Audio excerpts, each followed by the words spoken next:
आपने हाल के दिनों में एथेनॉल के बारे में काफ़ी खबरें देखी और सुनी होंगी। इसकी वजह है कि भारत ने अप्रैल से पेट्रोल में 20% एथेनॉल मिलाना अनिवार्य कर दिया है। भारत ने तय समय से पहले ही 20% एथेनॉल ब्लेंडिंग का लक्ष्य हासिल कर लिया।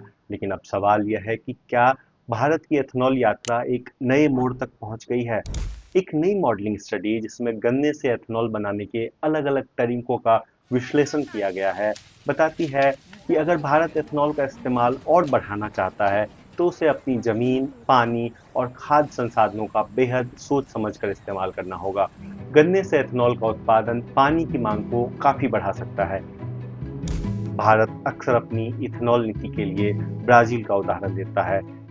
ब्राजील में रिपोर्टिंग के दौरान मैंने देखा कि वहाँ एथेनॉल का पूरा इकोसिस्टम तैयार होने में दशकों लगे हैं। एथेनॉल से चलने वाली गाड़ियां हो या फिर उसे सपोर्ट करने वाला इंफ्रास्ट्रक्चर, सब कुछ धीरे धीरे विकसित हुआ है।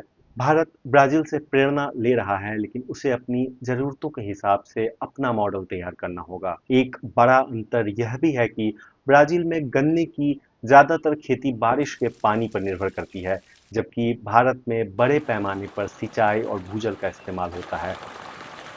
हालांकि अब तस्वीर बदल रही है। आज भारत का करीब 70% एथेनॉल गन्ने से नहीं बल्कि अनाजों से बन रहा है, मुख्य रूप से मक्के और सरकारी गोदामों के चावल से।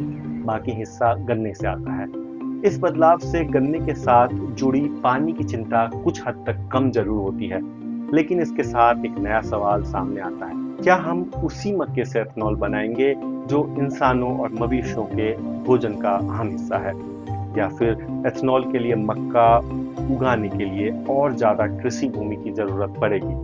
विशेषज्ञों का कहना है कि E20 से आगे बढ़ने से पहले भारत को इथेनॉल के विस्तार के लिए मजबूत सुरक्षा और निगरानी व्यवस्था तैयार करनी होगी, क्योंकि स्वच्छ ईंधन की ओर बढ़ना जरूरी है, लेकिन इसकी कीमत हमारे पानी, हमारी खाद्य सुरक्षा और हमारी जमीन पर बढ़ते दबाव के रूप में नहीं चुकानी चाहिए।